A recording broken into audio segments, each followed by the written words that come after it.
E aí, meus amigos, Revisão PGE, tudo certo? Continuando o assunto licitações, quero falar agora sobre a atuação dos agentes públicos nos procedimentos licitatórios, tá? E aí, olha só, esse assunto, ele é todo regrado pela Lei 14.133. Então, nós vamos analisar aqui os aspectos da nova Lei de Licitações, tá? Olha só, artigo 6º. Para os fins desta lei, consideram-se agente público. O que é um agente público para fins da Lei de Licitações? É um indivíduo que, em virtude de eleição, nomeação, designação, contratação ou qualquer outra forma de investidura ou vínculo, exerce mandato, cargo, emprego ou função em pessoa jurídica integrante da administração pública. Então, olha só. Agente público aqui é o mesmo conceito geral de agente público que nós usamos no direito administrativo como um todo. É aquela pessoa que tem um vínculo com a administração.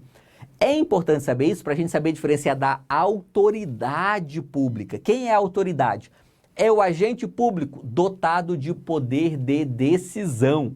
Um assessor é agente público? Pode ter certeza que sim. É autoridade pública? Pode ter certeza que não. Por mais que tenha assessor que acaba mandando no chefe, né? A minha assessora mesmo manda muito mais do que eu lá no gabinete. Mas dentro da formatação jurídica, a autoridade é quem tem poder de decisão. É o agente público que tem poder de decisão. Agente público é todo aquele que tem vínculo com a administração pública. Isso é importante para a gente interpretar os próximos dispositivos de agora em diante. Olha só. Vamos lá. Quais os requisitos para que um agente público possa atuar na licitação? Então veja, mesmo aquele que não tem poder decisório, ele tem que cumprir alguns requisitos para poder atuar. Vejam quais são. Artigo 7º.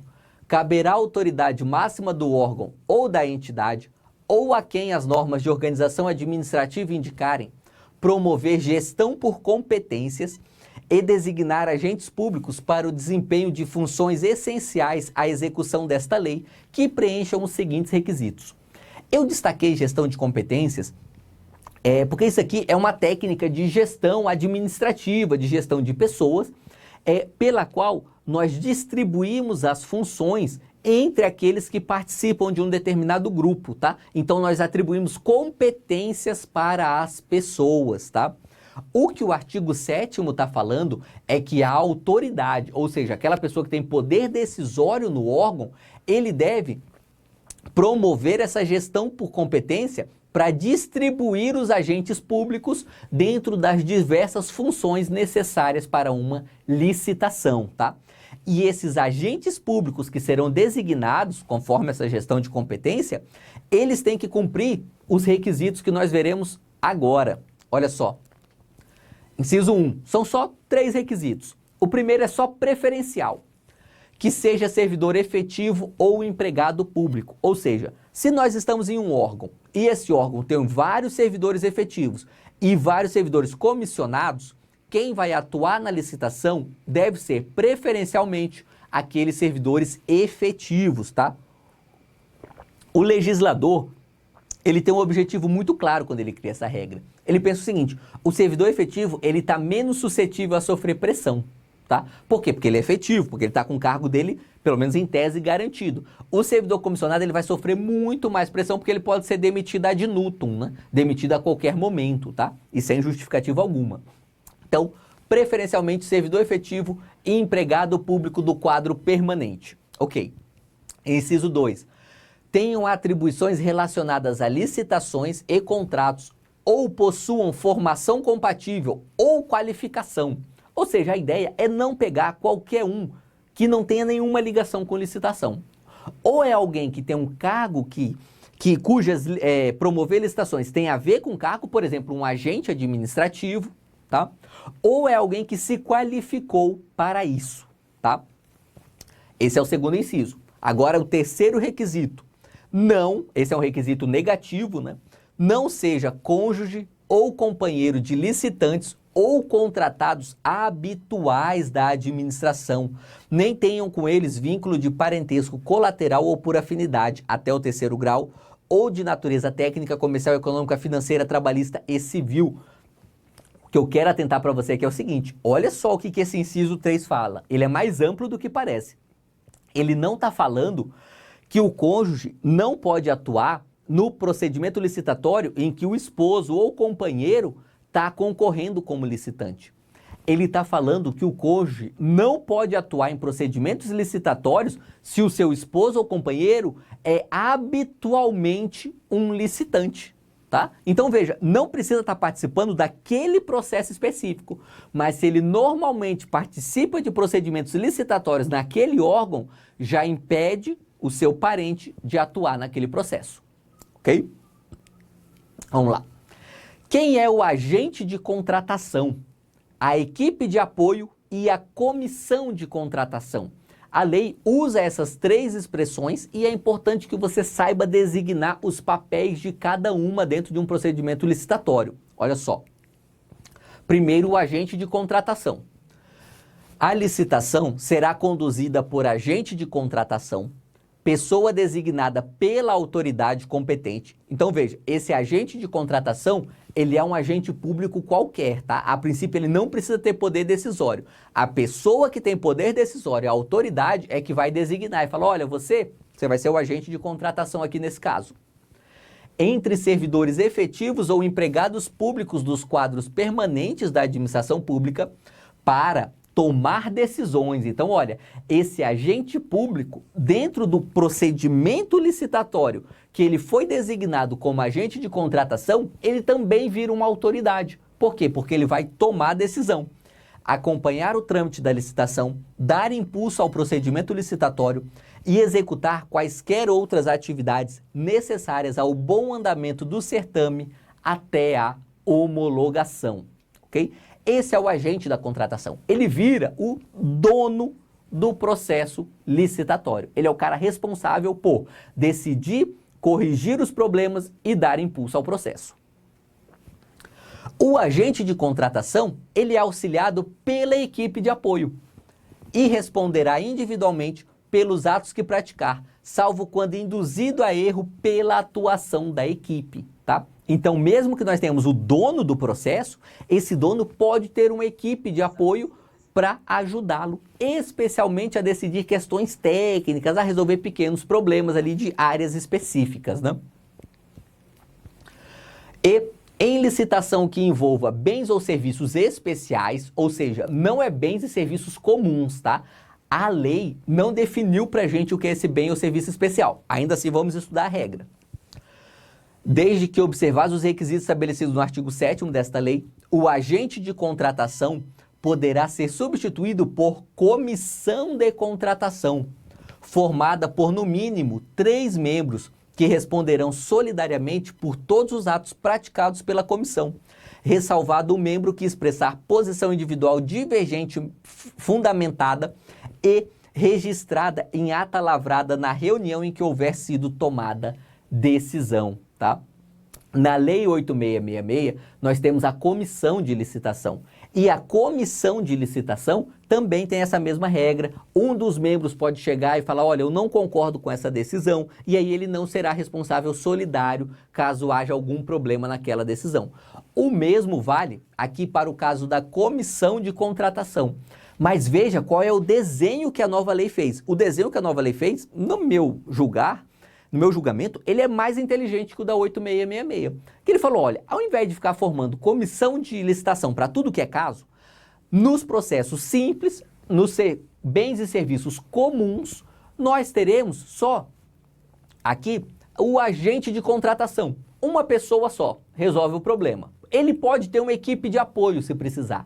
Agora, naqueles processos que são especiais, serviços e bens incomuns, aí nós não teremos uma pessoa só, nós teremos a comissão de contratação, ok? No mais, em licitação que envolva bens ou serviços especiais, cujo objeto não seja rotineiramente contratado pela administração, poderá ser contratado por prazo determinado, serviço de empresa ou de profissional especializado para assessorar os agentes públicos responsáveis pela condução da legislação. Esse caso da licitação, desculpa. Esse caso também é interessante, tá? Olha só, quando a gente tem um bem que não é rotineiramente contratado, ou seja, é um serviço incomum. Vou dar um exemplo. No estado do Mato Grosso, cidade de Cuiabá, nós temos o VLT, Veículo Leve Sobre Trilhos. É uma espécie de metrô de superfície que o estado tenta contratar desde 2013 e 2014, nunca saiu do papel e já gastou R$ 1 bilhão com aquilo. Ótimo. Nesse caso, o estado, seguindo a nova lei de licitações, se fosse uma contratação da nova lei de licitações, poderia ter contratado uma empresa só para auxiliar na contratação da empresa que vai efetivamente instaurar o VLT. Talvez tivesse ajudado a não ter tantos problemas no projeto. Okay? A ideia aqui é a seguinte, então, quando tem um objeto que é muito difícil para a administração pública, ela pode contratar uma empresa só para ajudar na licitação. E o que é vedado aos agentes públicos em licitações? Nós já vimos, tá? Lá nos princípios. Tá aqui, ó, é o artigo 9º. É vedado, é proibido o quê? Admitir, prever, incluir ou tolerar normas que comprometam, restringam ou frustrem o caráter competitivo, estabeleçam preferências ou distinções e sejam impertinentes ou irrelevantes para o objeto do contrato. Além disso, também é vedado estabelecer tratamento diferenciado entre empresas brasileiras e estrangeiras e opor resistência injustificada ao andamento dos processos, tá? Aqui seria até o crime de prevaricação, tá? O agente público, ele é obrigado a dar impulsionamento para os processos, inclusive no processo licitatório. Então, se ele opõe alguma resistência injustificada, ele está cometendo um ilícito administrativo aqui. Além disso, o agente público pode ser defendido judicial ou administrativamente pela advocacia pública. Olha só, segundo a nova lei, pode sim. Vamos ver aqui o que está escrito. Primeiro, o artigo 53 vai falar o seguinte: ao final da fase preparatória, o processo licitatório seguirá para o órgão de assessoramento jurídico da administração, que fará o controle prévio de legalidade mediante análise jurídica da contratação. Essa análise jurídica da contratação é o parecer jurídico, tá? E aí, na elaboração do parecer jurídico, o agente público responsável, que o agente público, um advogado público, vai elaborar o parecer seguindo essas normas do inciso 1 e 2. Beleza, até aqui está bem básico. Agora que chega no que interessa para a gente, artigo 10 da lei.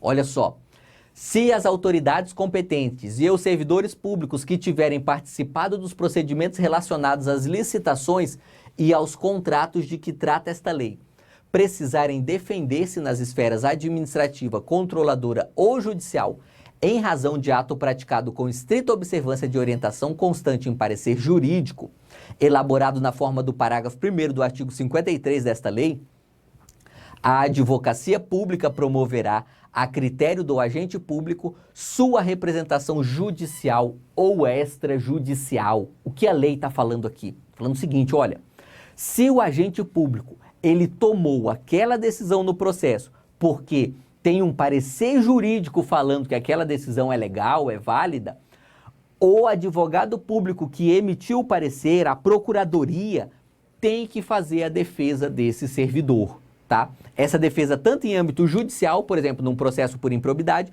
quanto no âmbito administrativo também. Só que isso é só se o agente público quiser, tá? A critério do agente público. Até porque é bem razoável que ele pense, né? Peraí, esse procurador aí já me instruiu mal no parecer, já fez eu estar sendo processado agora. Eu aqui não quero ser defendido por esse cara. É um pensamento razoável também, tá? Por isso que fica a critério do agente público escolher se ele quer ser defendido pela advocacia pública, do ente federativo, né? Do estado, do município ou da União, ou se ele quer buscar um advogado privado. Ok? Não se aplica o disposto no caput. Em quais casos? Quando nós temos provas da prática de atos ilícitos dolosos e aplica-se quando o agente público não ocupa mais o cargo, emprego ou função. Então imagina, foi lá um prefeito, aí esse prefeito ele está sofrendo um processo por improbidade agora, num processo, em virtude de um processo licitatório, só que ele seguiu a orientação da Procuradoria-Geral do município. Mesmo ele não sendo mais prefeito, mesmo ele sendo ex-prefeito, a PGM ainda assim terá o dever de defendê-lo, tá? Fiz um esqueminha aqui só para facilitar a enxergar essas regras. Então, a defesa de agentes públicos, ela é realizada pela advocacia pública quando seguir essas 3 regras. É na esfera administrativa, controladora, ou seja, tribunais de contas, né? Ou judicial, tem que ser um ato praticado seguindo o parecer jurídico e o agente público pode recusar. Não se aplica quando o agente não seguiu o parecer e quando haja prova de ato ilícito doloso. Beleza? Galera, com isso encerramos mais esse bloco de licitações. É isso aí e vamos juntos.